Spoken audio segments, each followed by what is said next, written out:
Dear Lady Love TV, Born to Love My Enemy. Tunghayan natin ang ikapitong bahagi. Malas. Hindi alam ni Aika kung magtatago ba sa likod ng bar o tatakbo sa ibang direksyon na makitang palapit ang blooming na bride-to-be sa kanilang direksyon. Nakatayo sila sa gilid ng isang bar, doing a couple of shots. Balak niya maging wallflower na lang. Buong magdamag pero talagang hindi niya kasundo ang sinumang nakarinig ng panalangin niya kanina. Heto at parating na ang dilubyong si Carrie. Here, here. The two lovely couples are here. Sambit ng babae. Hindi napigilan ni Aika na magtaas ng kilay sa genuine na pagbati ni Carrie sa kanila. Sa kanya, beneso-beso siya ng babae. Isinunod si Movi. Napapantastikohang nagpalitan sila ng tingin bago muling tiningnan si Carrie. Wala sa kanila ang nagpresentang itama ang inakala ni Carrie na magnobyo sina Drix at Movi. Come on. Aika, pabirong himotok ni Carrie nang mapansin ng kilay niyang ayaw pang bumaba. Umabrasyete pa ito sa kanya at parang dati na silang magkakilala. Yung close na close ba? Huwag mo naman akong tingnan na para bang bigla akong tinubuan ng mga sungay. Akala ko inborn yung mga sungay mo. Hindi nagbibiro si Aika. Subalit nagtawanan pa rin ng mga kasama. Sa labis na pagkabigla niya, hindi naman nagpakita ng kahit na anong senyales na na-offend si Carrie. Doon sa sinabi niya, sa halip ay nakisali pa sa tawanan. Kung nasa high school pa lang nila, malamang ay kanina palagas yung buhok niya sa sinabi niyang iyon. My girls, one fisty bobcat. Anna Jackson at proud siyang inakbayan. Kinilig naman si Aika. My girl, ganoon na ganoon din ang tawag sa kanya noon ni Jackson nung mag-MU pa sila. How? Bulalas ni Carrie sa kanila na parang mga cute na kuting ang kaharap at sadyang nagkukute-cutan. Either magaling talaga magdrama si Carrie, tulad ng fiancé niya kuno, or reincarnated ito. Ayaw niyang isiping isang malaking himala na genuine ang sayang ipinapakita ng Queen Bee sa kanya.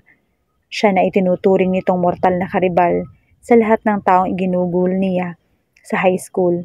For all she knew, baka inimbitahan lang siya ni Carrie sa lugar na iyon dahil gusto niyang ipahiya, gaya na malibit itong gawain noon. Well, sorry na lang si Carrie dahil sa pagkakataong iyon ay lalaban na siya. Oh, quit looking at me like that. Muling saway ni Carrie sa kanya. Nagbago na ako. People can change. Right, Jackson? Drix? Umiling-iling si Drix at hinila si Movi pa talilis mula sa pinsan. Marahil ay naaabot pa nito ang kota sa kawirduhan ni Carrie para sa gabing iyon. Dalawang kilay ni Aika ang tumaas, looking at Carrie now who looked like a supermodel who just stepped out of the magazine. Ang hindi kailanman pagpatol dito ni Jackson ang maituturing niyang miracle. Ilang ulit ding lumapit ang palay sa manok pero palaging iniisnab ni Jackson noon si Carrie. And why? Iyon ang gusto niyang malaman. Isang malaking flirt si Jackson. Walang pinalalampas at female version ito ni Carrie. Kaya't nakapagtatakang walang namagitan sa mga ito. Look at your fiancé, sabi ni Carrie kay Aika. He's a reformed bad boy. Nagbago dahil sa'yo. Dahil mahal ka niya. I, too, have changed. I went from being Regina to Carrie, isang taong walang ibang gusto kundi ang maging plain housewife. Sawa na ako sa pagiging socialite. Hindi ko akalaing mangyayari ang ganito sa akin. Carrie wistfully sighed. Guess, true love can do that to you. Nagulat nga ako nang mabasa ko sa magazine yung tungkol sa engagement ninyo. And I'm happy for you. Wala sa loob na napatango na lang si Aika. Wow, miracles do happen. To other people. Dun nga lang. Hanggang ngayon ay hinihintay pa rin niyang may mangyaring milagro sa kanya. Humaba ang mga binti at magkalaman ang kahit konti ang hinaharap. Nang sa gayon ay hindi na siya namumulat ng mga pintas at nagpapag-alas ka ni Jackson sa kanya tungkol sa kakulangan niya. Inaasahan na ni Aika na maglalakwat siya ang mga mata ni Jackson sa iba't ibang tanawin na nasa paligid. Kung sa bagay, Hindi niya masisisi si Jackson dahil lalaki lang ito at talaga naman sadyang hindi siya gifted tulad ni Movi, ni Carrie, ni the list goes on. So, imagine her surprise when she chanced a look at Jackson and found him looking down at her with so much adoration in his eyes. It took her breath away. How? Come on, Aika. Nakalimutan mo na yatang drama lang ang lahat ng to. Hindi kayo totoong magkatipan ni Jackson. Hindi kayo in love sa isa't isa. At lalo namang walang happily ever after na magaganap sa pagitan ninyo. Kaya haler, umayos ka nga. Ew, tawag ni Carrie sa mga bisita. You all guys remember Aika Sanchez? Computer chick, sabi ng isang lalaki sa pulutong ng mga tao.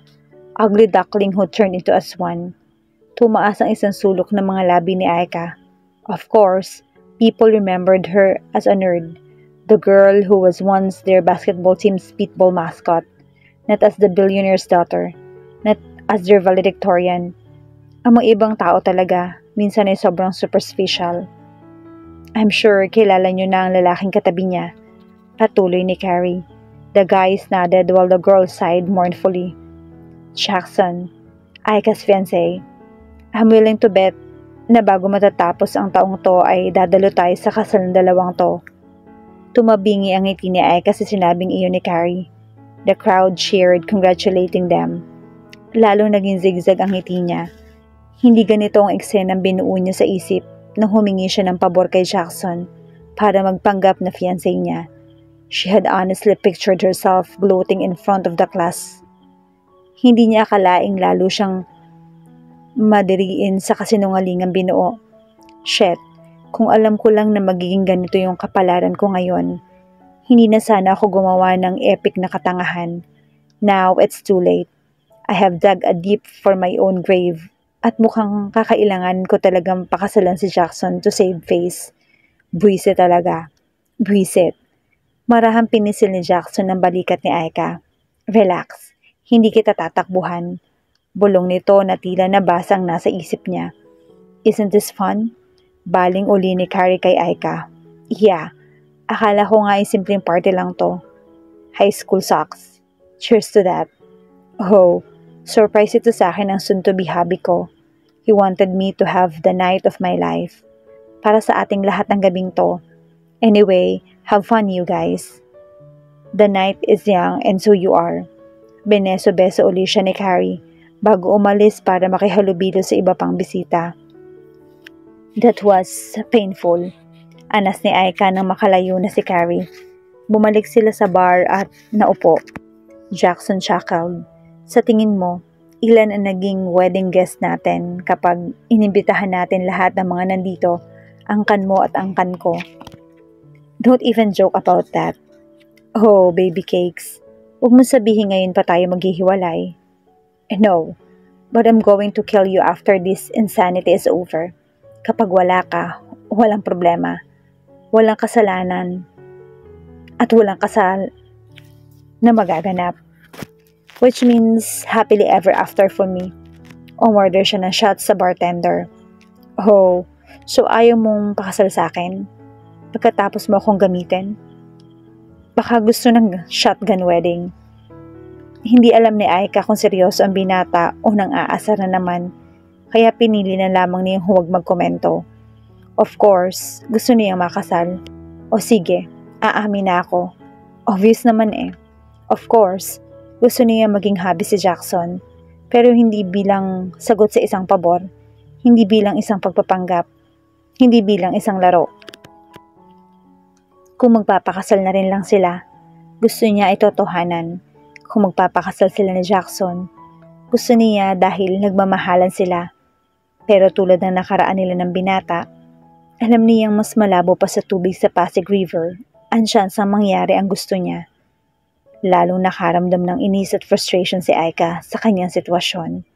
Sa itinagal-tagal ng panahong hindi nila matakas-takasan ni Jackson, ngayon pa muling umusbong na tila isang giant beanstalk. Pabiglang walang babala. Ang pagsintang pororot niya para sa binata. Pwede naman nung last year sana magbalik. O hindi kaya nung bago siya at bago niya sinagot si Andy. O hindi kaya noong bago pa nila nasimulan ng pagpapanggap. Pero hindi.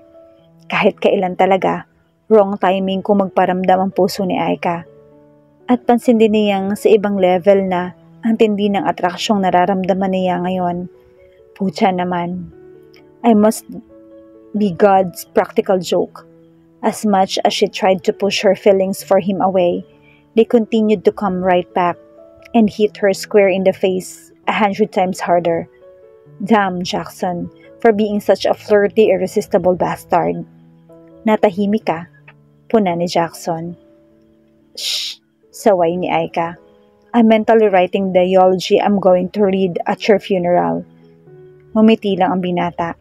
He was too adorable. You can't live without me, Aika. Sabi nito sa boses na siguradong sigurado. Kasing sigurado sa bilog ang mundo. Sinalubong niya ang titig ni Jackson. You know something, sa loob-loob niya. I think you may be right. Patlang. Nagpatuloy si Aika sa paglagok ng shots while Jackson sat quietly beside her. Just yesterday, she would have told everyone who would listen that Jackson was as smart as Jax. Ngayon, hindi niya alam kung matatawag pa rin ba niya ang binata bilang frenemy. Keeping him as an enemy was impossible, and being his friend was here on out would never work either. Kahit gaano pa niya i-deny at i-ignore, hindi pa rin magbabago ang katotohanang mahal niya ang hinayupak na ito at ito pa rin ang nagmamay-ari ng puso niya. Gaano man siya asarin kahit ilang taon pa ang lumipas.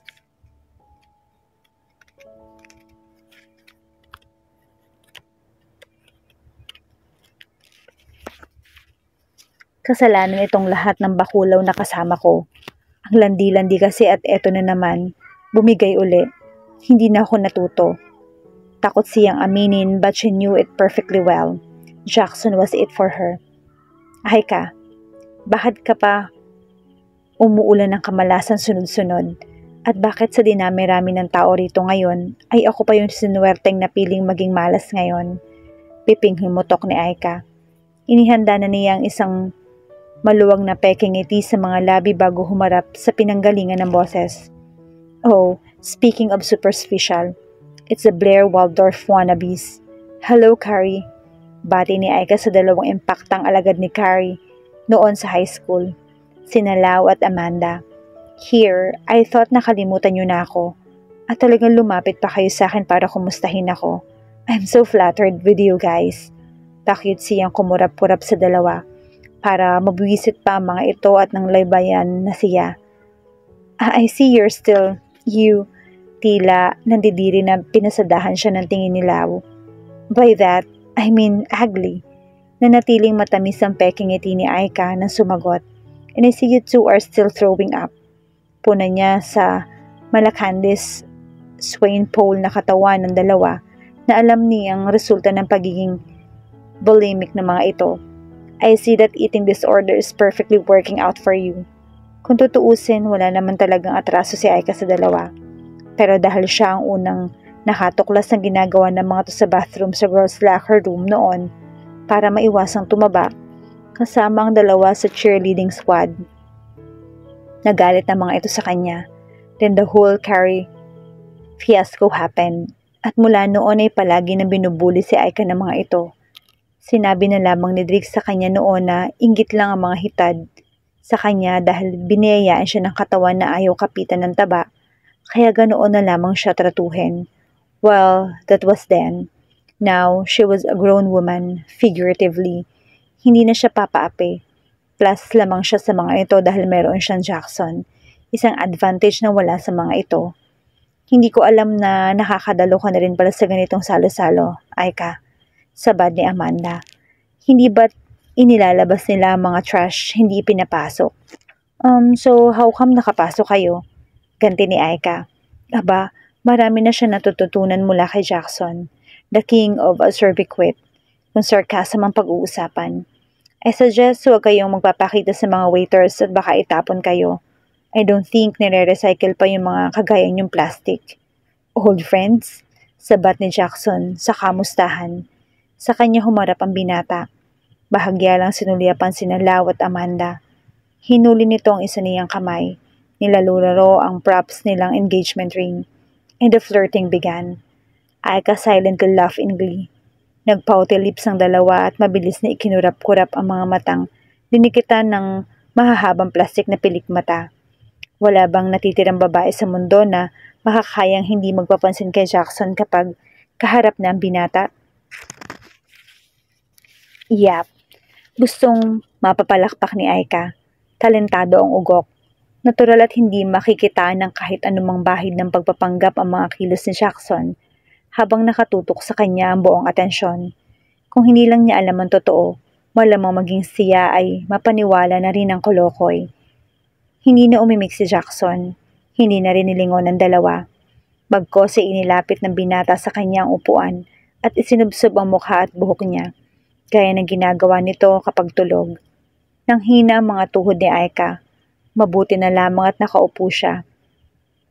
She could feel his smile as his lips made her way down to her neck, nuzzling her. The nerve of this man. Lawin Amanda huffed. Feeling mo naman, asik na mga ito bago nagdabog na lumayo. Noon itinulak ni Aika palayo si Jackson. Namimihasa ka na. Muli nitong inilapit ang mukha sa kanya, looking like he was going to kiss her. Hindi ba't ganun ang gusto mong gawin ko para mainggit sila sa'yo? Nangingislap sa kapilyahan ng mga mata nitong tanong. Kaya mo nga ako niyayang kagatin kita riyan. Banta niya. Inaasar-asar ang binata. Tinutokso. The typical Jackson. He grinned, kissing her fingertips. Do you promise? You flirt.